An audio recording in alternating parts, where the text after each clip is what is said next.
Hello friends, स्वागत है आपका वाईपी एजुकेशन ट्रिक चैनल पर। तो दोस्तों, इस वीडियो में आज हम बात करेंगे साइकोलॉजी का एक छोटा सा टॉपिक है, गुथरी का एक्सपेरिमेंट यानी गुथरी का प्रयोग। तो दोस्तों, ये जो गुथरी का प्रयोग है ये बहुत बार पेपर में यहाँ से क्वेश्चन बनता है और बहुत ही इम्पोर्टेंट टॉपिक है, एडविन गुथरी का सिद्धांत। तो इस वीडियो में सबसे पहले हम एडविन गुथरी के सिद्धांत को अच्छे से समझेंगे और पढ़ेंगे। ठीक है, सबसे पहले हम थ्योरी सेक्शन को कंप्लीट करेंगे। जब थ्योरी सेक्शन कंप्लीट हो जाएगा उसके बाद हम क्वेश्चन आंसर टेस्ट सीरीज के माध्यम से क्वेश्चन को सॉल्व करेंगे। जितना भी सीखेंगे सारे के सारे क्वेश्चन फिर अब बन जाएंगे। तो आपको बताना चाहेंगे कि आप वाईपी एजुकेशन ट्रिक चैनल पे नए हैं या अभी तक आपने चैनल को सब्सक्राइब नहीं करा है तो आप नीचे रेड कलर के सब्सक्राइब बटन पर क्लिक कर लें और बराबर में बेल आइकन की घंटी है उसको भी प्रेस कर लें।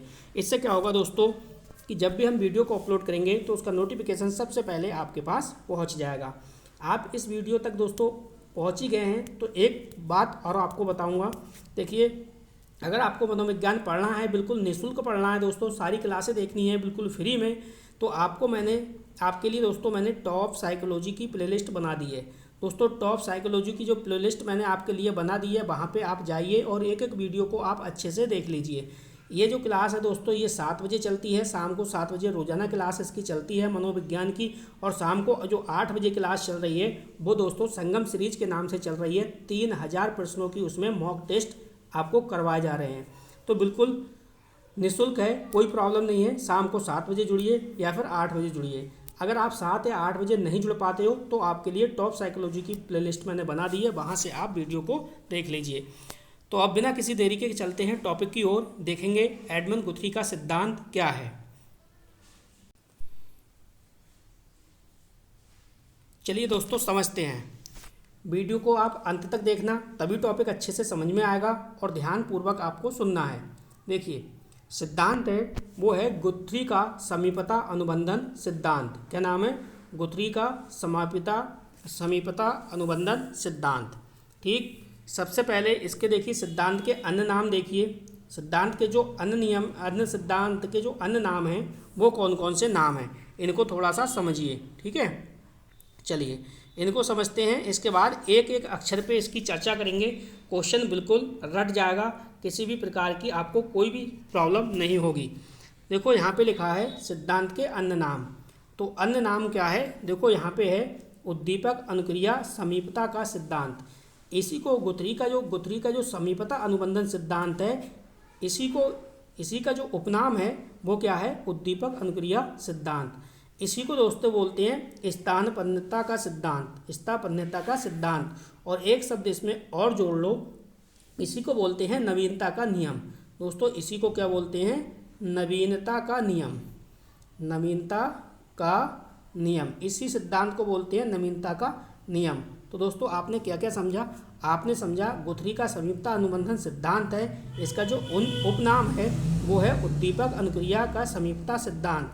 वो क्या है? इसका उपनाम और क्या है? स्थापनता का सिद्धांत।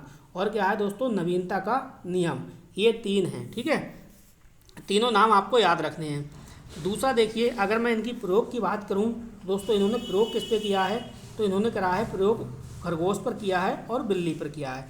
जैसा कि आप नीचे देख पा रहे हो, ये खरगोश है और बिल्ली है, इस पर प्रयोग किया है। देखिए प्रयोग में क्या क्या हुआ था उसकी चर्चा यहाँ पे नहीं करेंगे, क्योंकि वहाँ से क्वेश्चन पेपर में कोई भी क्वेश्चन नहीं बनता है, तो हम फालतू में यहाँ पे एक भी मिनट आपका समय बर्बाद नहीं करेंगे। ठीक है, जो चीज़ पूछी जाती है, जहाँ से क्वेश्चन बनते हैं, उन पे सारे पे हम चर्चा करने वाले हैं। तो यहाँ पे देखो लिखा है एडविन रे गुथरी, ये इनका पूरा नाम है। ये अगर निवासी बताऊं मैं आपको तो यूएसए अमेरिका के हैं। ठीक, आप फोटो में देख रहे होंगे। ठीक है, चलिए इतनी बात आपने समझ ली। आपने क्या समझा? गुथरी का समीपता अनुबंधन सिद्धांत पढ़ रहे हैं अपने लोग। सिद्धांत का जो अन्य नाम है उद्दीपक अनुक्रिया का सिद्धांत है, उद्दीपन अनुक्रिया समीपता सिद्धांत है। नेक्स्ट है स्थापनता का सिद्धांत है। एक शब्द मैंने आपसे बताया था कि आप नोट करके लिख लीजिए, नवीनता का नियम। तो इसी को कहते हैं नवीनता का नियम। प्रयोग किया दोस्तों, प्रयोग किस पे किया? खरगोश पर किया है। और प्रयोग किया है किस पर? बिल्ली पे किया है। किस पर किया है? बिल्ली पे किया है। चलिए थोड़ा सा और जानकारी देते हैं आपके लिए। देखो यहाँ पे जो एक लाइन लिखी है नीचे, इसको समझिए आप। देखो कह रहा है कि सीखना एक ही प्रयास का परिणाम है। देखो जो ये गुथरी है ना, इन्होंने क्या कहा है, इन्होंने ये कहा है कि सीखना जो है वो एक ही प्रयास का परिणाम है। इनका कहना है किसका, गुथरी का। अगर मैं और लोगों की बात करूं, जैसे आपने और व्यवहारवादी को पढ़ा था, हैं ये भी व्यवहारवादी ही हैं। अगर मैं बात करूं, देखो स्किनर की, आपने स्किनर को पढ़ा है, आपने पावलाव को पढ़ा है, इसके बाद आपने हल को पढ़ा है, और हल के साथ साथ में आपने थॉर्नडाइक को भी पढ़ा है। ठीक है, तो थॉर्नडाइक का नियम क्या कहता है, थॉर्नडाइक के द्वारा कि जो वही सीखना वो है वो बार बार अभ्यास के द्वारा, पुनर्बलन के द्वारा, ये सब हैं। ठीक है, लेकिन जो गुथरी हैं, गुथरी ने बार बार अभ्यास और प्रयत्न की बात नहीं की है, वो सिर्फ एक ही बात कहते हैं, सीखना एक ही प्रयास का परिणाम है। सीखना क्या है, एक ही प्रयास का परिणाम है।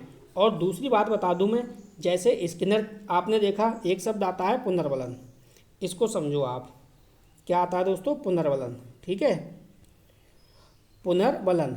अब देखो पुनर्बलन जो शब्द है ना, इस शब्द का जो गुथरी हैं, गुथरी, इनका दूर दूर तक संबंध नहीं है। ये बात आप माइंड में अपने सेट कर लेना। यानी जो पुनर्बलन शब्द है, रिफोर्समेंट है, जो स्किनर थे व्यवहारवादी, जो स्किनर थे, पावलाव थे, हल थे, इनका जो था वो पुरस्कार और प्रशंसा, ठीक है, इस पे ये ज़्यादा जोर देते थे, बार बार अभ्यास, दंड, प्रभाव, पुरस्कार, इसकी चर्चा किसने की थी, इसकी चर्चा की थी स्किनर हुए, पावलाव हुए, हल हुए, थॉर्नडाइक हुए। लेकिन ये जो है ना एडमिन रे गुथरी, ये दूसरे विचारधारा के हैं, ये इसके अपोजिट दूसरी विचारधारा के हैं, लेकिन हैं ये भी व्यवहारवादी। ये आपको ध्यान रखना। गुथरी कहाँ के हैं, अमेरिका के हैं। गुथरी कहाँ के हैं, अमेरिका के व्यवहारवादी मनोवैज्ञानिक हैं, ये आपको ध्यान रखना है। और वो भी जो स्किनर हैं, पावलाव हैं, हल हैं, थॉर्नडाइक है, वो भी आपके क्या कहते हैं, व्यवहारवादी ही विचारधारा के हैं। लेकिन वो लोग क्या है, पुनर्बलन पर ज़्यादा फोकस करते हैं और ये पुनर्बलन को नकार देते हैं। इनका दूर दूर तक पुनर्बलन से कोई भी संबंध नहीं है, ये आपको ध्यान रखना। ठीक है, ये क्या कहते हैं, ये दोस्तों ये कहते हैं कि जो उद्दीपक अनुक्रिया समीपता का जो सिद्धांत है, ठीक है, इसका थोड़ा सा मतलब समझो, तब आपके सामने अच्छे से फिर आपको स्लाइड समझ में आएगी। सबसे पहले तो आप ये समझो जो समीपता शब्द है इसका क्या मतलब है। ठीक है, फिर यहाँ से आपके रास्ते खुलेंगे, यहाँ से फिर टॉपिक आपके समझ में आएगा। समीपता, देखो समीपता क्या है, गुथरी के अनुसार बता रहा हूँ मैं। देखो जो उद्दीपक और अनुक्रिया है, ठीक है, उद्दीपक और अनुक्रिया, यानी गुथरी के अनुसार सीधे सीधे इस प्रकार से समझो, जो सीखना है वो उत्तेजना और प्रतिक्रिया के बीच निकटता पर आधारित होता है, और एक ही प्रयास में यदि कोई उत्तेजना किसी प्रतिक्रिया के साथ जुड़ी है तो वह स्थायी संबंध बना लेती है। ठीक है, एक सीखना जो है वो एक ही प्रयास का परिणाम है। अच्छा, यहाँ पे एक शब्द है समीपता। समीपता का क्या मतलब था, जो मैंने अभी बताया वही मतलब है कि भाई सीखना उत्तेजना और प्रतिक्रिया के बीच क्या है, निकटता पर आधारित होता है। एक ही प्रयास में यदि कोई उत्तेजना किसी प्रतिक्रिया के साथ जुड़ी हुई है तो वह स्थायी संबंध बनाती है। अगर मैं दूसरे शब्दों में कहूँ, अगर आपको इस प्रकार से समझ नहीं पा रहे हो तो इस प्रकार से समझो, जैसे एक परिस्थिति में कोई व्यवहार, एक परिस्थिति में कोई व्यवहार किया, ठीक है, और वही समान व्यवहार दूसरी परिस्थिति में दोबारा करता है, तो दोनों परिस्थितियों में आप क्या करेंगे, समीपता स्थापित कर लेंगे। ठीक है, तो जो पहले वाली परिस्थिति में व्यवहार किया आपने, वही दूसरी वाली परिस्थिति में व्यवहार करना क्या कहलाएगा, समीपता कहलाएगा। तो उम्मीद करता हूँ कि समीपता का शब्द का मतलब आप समझे होंगे। ठीक है, इसमें ये शब्द आपको, ये लाइन बहुत काम आएगी आपके, कि जो सीखना है वो एकल प्रयास का परिणाम है। ठीक है, पुनर्बलन से इनका कोई दूर दूर तक इनका नाता नहीं है। नवीनता का नियम इन्हीं का है, उद्दीपक अनुक्रिया समीपता का सिद्धांत भी इन्हीं का है। चलिए, 1 स्लाइड आपकी कंप्लीट हुई। अगली स्लाइड देखते हैं, दूसरी स्लाइड पे क्या लिखा है।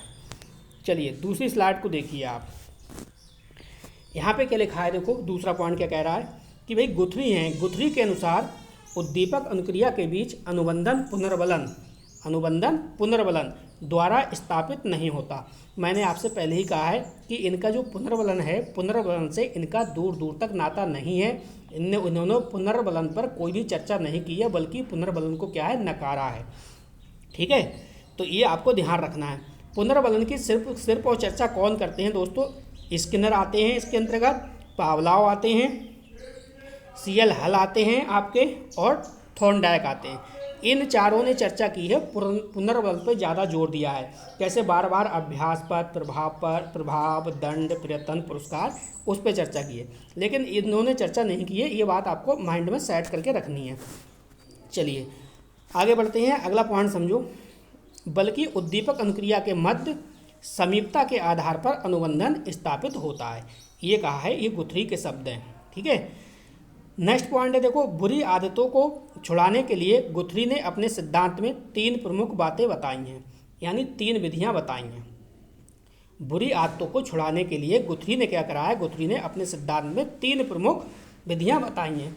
दोस्तों यहाँ से क्वेश्चन बार बार पूछा जाता है, तो इसलिए मैंने ये तीनों विधियां देखी, इसमें जो है वो ऐड कर ली हैं।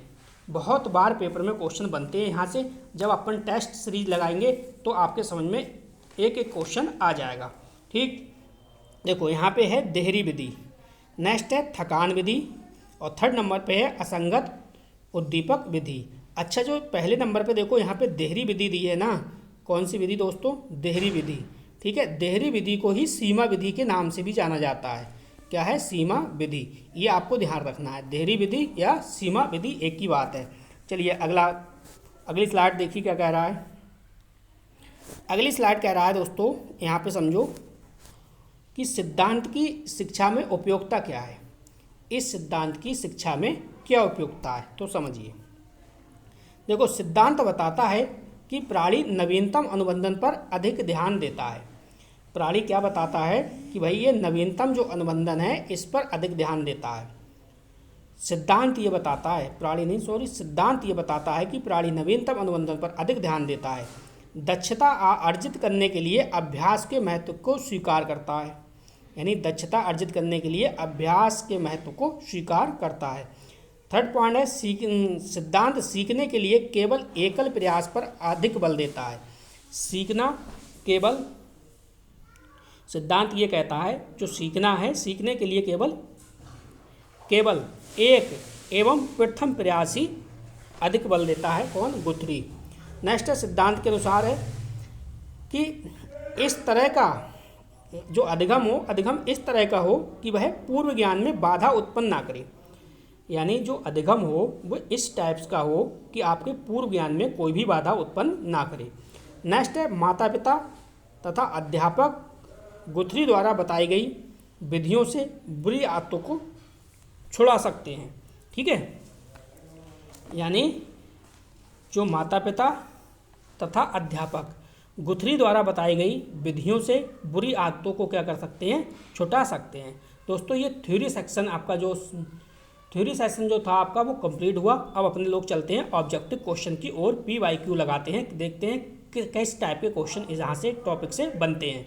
तो आपने वीडियो को लाइक नहीं करा, वीडियो को लाइक करिए और वीडियो की लिंक को अपने सभी दोस्तों में शेयर भी कीजिए। तो दोस्तों पहला क्वेश्चन देखिए आपकी स्क्रीन पे लग चुका है। क्वेश्चन क्या कह रहा है इसको पहले ध्यान से समझो। देखो क्वेश्चन ये कह रहा है भाई, कौन सी विधि के अंतर्गत उद्दीपक की तीव्रता को काम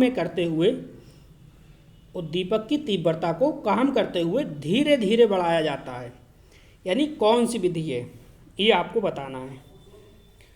तो देखो, ए विधि है देहली विधि, बी ऑप्शन है थकान विधि, सी ऑप्शन है असंगत उद्दीपक विधि और डी ऑप्शन है परस्पर विरोधी उद्दीपक विधि। कौन सी विधि के अंतर्गत उद्दीपक की तीव्रता को कम करते हुए धीरे धीरे बढ़ाया जाता है?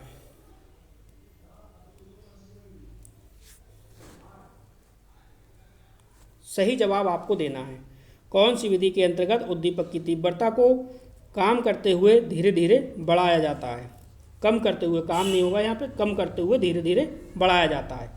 तो इसका जो सही जवाब होगा दोस्तों वो हो जाएगा बी ऑप्शन, यानी थकान विधि। चलिए अगला क्वेश्चन क्या कह रहा है?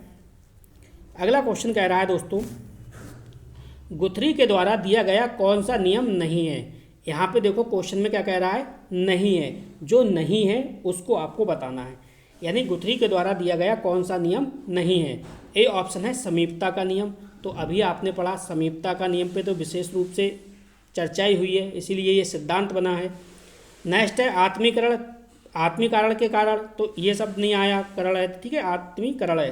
नेक्स्ट है नवीनता, तो मैंने आपको अभी शब्द समझाया था, नवीनता का नियम भी इसे कहते हैं। एकल प्रयास, तो काफ़ी देर तक इस पर चर्चा हुई थी, तो क्या नहीं है यहाँ पे, आत्मीकरण का नियम, ये नहीं है। चलिए अगला क्वेश्चन देखिए। अगला क्वेश्चन आपकी स्क्रीन पे लग चुका है। क्वेश्चन कह रहा है भाई उद्दीपक अनुक्रिया के मध्य संबंध स्थापित करने का कार्य केवल पुनर्वलन नहीं है, केवल पुनर्वलन नहीं है, बल्कि उसके द्वारा की जाने वाली अनुक्रिया में समीपता भी प्रमुख है। यह कथन किसका है? तो इसका तो जवाब आपके पास होगा, ठीक है। यह क्वेश्चन कई बार दोस्तों पेपर में पूछा जा चुका है, इसको आपको ध्यान से नोट करना है अपनी कॉपी में। एक बार फिर से पढ़ लीजिए। उद्दीपक अनुक्रिया के मध्य संबंध स्थापित करने का कार्य केवल पुनर्वलन नहीं करता, बल्कि उसके द्वारा की जाने वाली अनुक्रिया में समीपता भी प्रमुख होती है। यह कथन किसका है? एडमंड रे गुथरी, स्किनर, पावलाव, कोलर। तो ये कथन दोस्तों किसका है, ये आपको बताना है।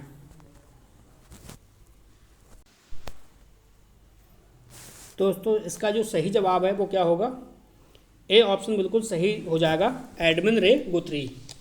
चलिए अगला क्वेश्चन देखते हैं। अगला क्वेश्चन हमारा क्या है, बने रहिए वीडियो के अंत तक, आपको आनंद आएगा क्वेश्चन करते हुए। चलिए देखिए अगला क्वेश्चन भी आपकी स्क्रीन पे लग चुका है। क्वेश्चन पढ़िए और क्या कह रहा है। कह रहा है किस अधिगम्य मनोविज्ञान ने बाल अधिगम्य पुरस्कार को महत्व नहीं दिया। अब देखो पुरस्कार को महत्व नहीं दिया, जब मैंने आपको पढ़ाया था तो वहाँ पे समझाया था कि भाई पुरस्कार दंड यानी किसी भी टाइप का जो पुनर्वलन है, ठीक है, उसकी चर्चा किसने नहीं की है? गुथरी ने नहीं की है, ठीक। तो देखो पुरस्कार पर महत्व किसने दिया है, ये आपको पता ही है ऑलरेडी, तो यहाँ पे मुझे बताने की ज़्यादा आवश्यकता नहीं है। यहाँ पे जो नहीं है, नहीं को पकड़ना है। तो जीन पियाजे कोई संबंध नहीं है, अल्बर्ट बांद्रा का भी नहीं है, स्किनर का भी नहीं है, ठीक है। इन्होंने तो जोर दिया है पुरस्कार पर, लेकिन यहाँ पे जो नहीं दिया है तो कौन हो जाएगा? डी ऑप्शन बिल्कुल राइट होगा इसका, एडमंड रे गुथरी। चलिए अगला क्वेश्चन, चलिए अगला क्वेश्चन क्या कह रहा है उसको समझो आप। अगला क्वेश्चन दोस्तों कह रहा है आपसे कि आप ये बताओ एडमंड रे जो गुथरी हैं, इनने अपने किस सहयोगी मनोवैज्ञानिक के साथ मिलकर समीपता के सिद्धांत को प्रतिपादित किया है। तो ये इनका कहना है कि जो एडमंड रे गुथरी हैं इनके सहयोगी कौन थे, ठीक है। ए ऑप्शन है आशुबेल, बी ऑप्शन है थॉर्नडाइक, सी ऑप्शन है जेपी हार्टन और डी ऑप्शन है जीन पियाजे। तो दोस्तों इनके जो सहयोगी रहे हैं मनोवैज्ञानिक, जिनके साथ मिलकर इन्होंने समीपता के सिद्धांत को प्रतिपादित किया है, वो आशुबेल तो बिल्कुल नहीं है, थॉर्नडाइक दूर दूर तक इनका संबंध नहीं है, जीन पियाजे भी नहीं है। तो एक ही ऑप्शन बचा, कौन है? JP Horton. तो ये सी ऑप्शन इसका बिल्कुल सही जवाब है। अगला क्वेश्चन देखिए। अगला क्वेश्चन दोस्तों आपकी स्क्रीन पे लग चुका है। अगला क्वेश्चन देख लीजिए। क्वेश्चन कह रहा है एडमंड रे गुथरी में बालकों में बुरी आदत को दूर करने के लिए कौन सी विधि का प्रतिपादन नहीं किया? कौन सी विधि का प्रतिपादन नहीं किया है, इसका ये जवाब आपको देना है। इस क्वेश्चन का आपको जवाब देना है। बहुत ही प्यारा क्वेश्चन है, काफ़ी अच्छा क्वेश्चन है। देखो क्या कह रहा है वो, एडमंड रे गुथरी में बालकों में बुरी आदतों को दूर करने के लिए कौन सी विधि का प्रतिपादन नहीं किया है। तो इसमें जाएंगे अपन, देखिए क्या होगा इसका, प्रतिगमन विधि होगा, जी नहीं। परस्पर विरोधी विधि बिल्कुल नहीं, सीमा विधि बिल्कुल नहीं। तो इसका जो सटीक जवाब होगा वो क्या होगा? थकान विधि। क्या हो जाएगा दोस्तों? थकान विधि इसका सही जवाब होगा। अगला क्वेश्चन देखिए। अगला क्वेश्चन क्या कह रहा है?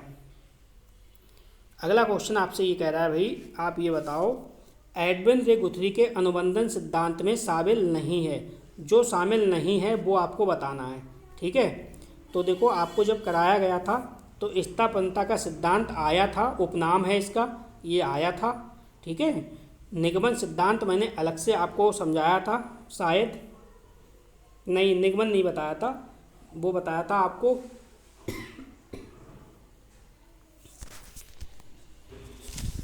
दूसरा नाम दिया था, मुझे याद नहीं रहा, एक मिनट चेक करता हूँ।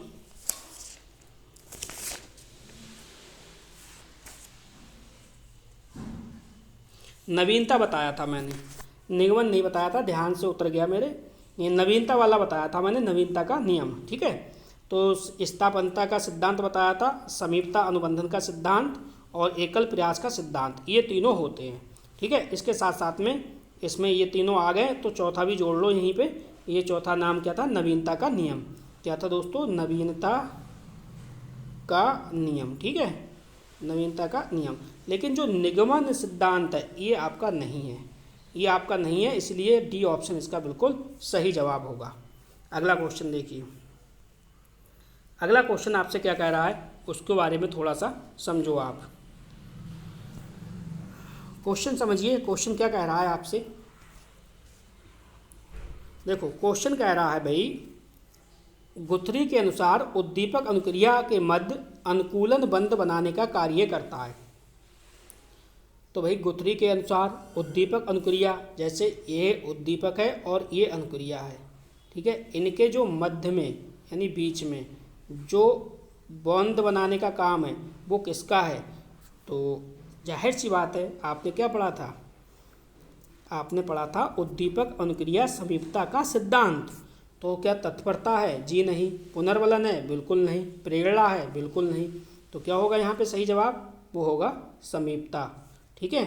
क्या हो जाएगा दोस्तों? समीपता होगा। देखिए इस स्लाइड को आप ध्यान से समझिए। देखो चाहे तो आप यूपी टेट की तैयारी कर रहे हैं, या फिर आप सी टेट की तैयारी कर रहे हैं, या रीट की तैयारी कर रहे हैं, या यू टेट की तैयारी कर रहे हैं, ठीक है, किसी भी शिक्षक भर्ती की आप तैयारी कर रहे हैं तो वाईपी एजुकेशन ट्रिक चैनल आपका हार्दिक स्वागत करता है, ठीक है। चैनल को आप सब्सक्राइब कर लीजिए, बेल आइकन को भी प्रेस कर लीजिए, ठीक। आपके लिए शुभ संदेश है। प्रिय पाठ को अध्ययन करने वालों को सफलता हेतु शुभकामना, शुभ आशीर्वाद, धन्यवाद। तो मिलते हैं दोस्तों नेक्स्ट वीडियो में। Thank you.